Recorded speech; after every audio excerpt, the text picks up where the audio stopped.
নমস্কার, নিউজ ভ্যানগার্ডের পর্দায় আপনাদের সকলকে স্বাগত। আপনাদের সাথে এই মুহূর্তে আমি রয়েছি শতাব্দী। চোখ রাখবো আজকের গুরুত্বপূর্ণ খবরগুলোর দিকে। জেঠুর বাড়িতে বেড়াতে গিয়ে রক্তাক্ত হলো ভাই এবং বোন, এবং ঘটনা ঘটেছে কাঞ্চনপুরে।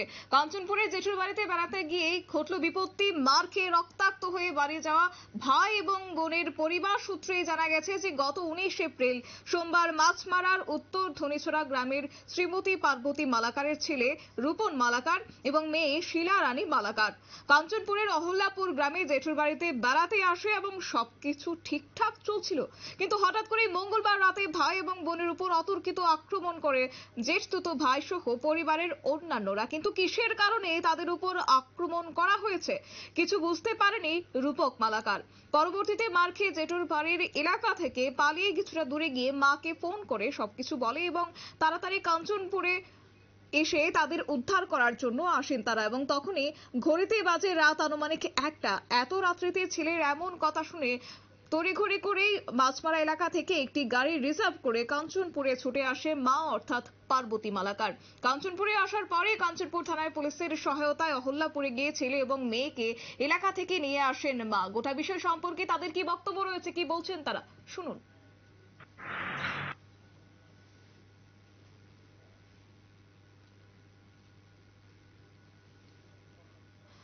কাঞ্চনপুরে এসেছিলেন মা খবর পেয়ে, এবং এক্ষেত্রে পরবর্তী সময়ে কাঞ্চনপুর মহকুমা হাসপাতালে তাদেরকে নিয়ে যাওয়া হয় প্রাথমিক চিকিৎসার জন্য। যদিও প্রাথমিক চিকিৎসা সেরে নিজ এলাকা মাছমারায় চলে যান এবং বর্তমানে মাছমারা হাসপাতালে তাদের চিকিৎসা চলছে। তবে এই ঘটনাকে কেন্দ্র করে কি বলছেন শুনুন বিস্তারিত। আপনার নাম? পার্বতী মালাকার, বাড়ি? মাছমারা উত্তর ধনিছড়া। আপনারা কাঞ্চনপুর থানাতে একটা কমপ্লেন করছেন গতকাল রাত্রে, কি ব্যাপারে কমপ্লেন করছেন? কি ব্যাপারে কমপ্লেন করছি? কালকে গেছে সোমবার, এর আগের সোমবারে আমার ছেলে আমার মেয়ে কাঞ্চনপুর উকিল্লাপুরে তার জেঠুর বাড়িতে আইছে। তারা ফোনের মাধ্যমে কথাবার্তা কইয়া তারা নিমন্ত্রণ করছে তার জেঠাতো ভাইয়ের বউয়ে এবং তার জেঠাতো ভাইয়ে, তোমরা আইও বেড়াইয়া যাওয়াইয়া। তারপরে তারা এখানে আইছে, সোমবারে আইছে, ভালোভাবেই থাকছে। মঙ্গলবার দিন তারা কি জানি কি কইরা তারা একটা আগের থেকেই মনে হয় তারা প্ল্যান কইরা এরকমভাবে তারা একটা টিম বানাইয়া রাখছে।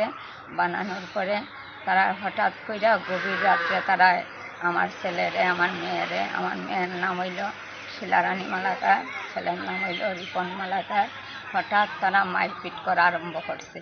খুব বেশি তারা মারধর করছে। এরপরে আমার ছেলে একটু আড়াল হইয়া জঙ্গলের মধ্যে শুইয়া গিয়া আমারে ফোন করছে, মা তাড়াতাড়ি আইও, এখানে আমদারে খুব বেশি মারতে আছে। এরপরে তো ফোনে তো আর একটু কিছু কইতে পারছি না। প্রায় 12টা, 12:30টার মতো বাজে আমারে ফোন করছে।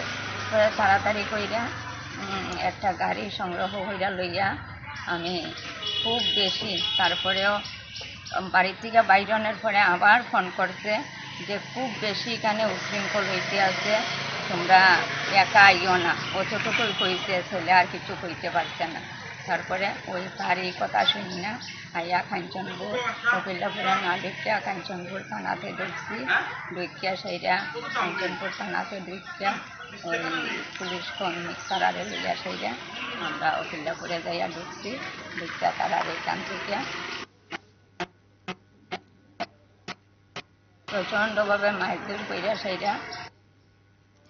আপনারা শুনলেন মা পার্বতী মালাকারের বক্তব্য, এবং জেঠতুতো ভাইয়ের হাতে আক্রান্তের শিকার রূপন মালাকার এবং মেয়ে শিলা রানী মালাকার। তবে গোটা ঘটনা ইতিমধ্যে মামলা দায়ের করা হয়েছে এবং দোষীর কঠোর শাস্তির দাবি জানিয়েছে মা পার্বতী মালাকার।